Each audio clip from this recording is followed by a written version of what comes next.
Biljo, si ti čula da će ove prve vakcine Pfizerove da idu u staračke domove?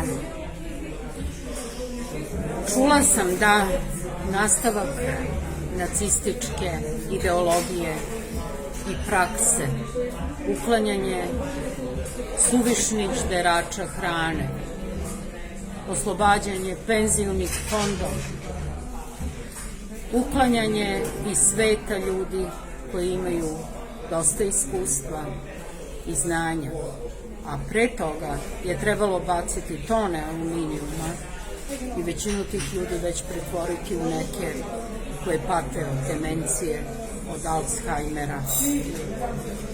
Žalosno, ne?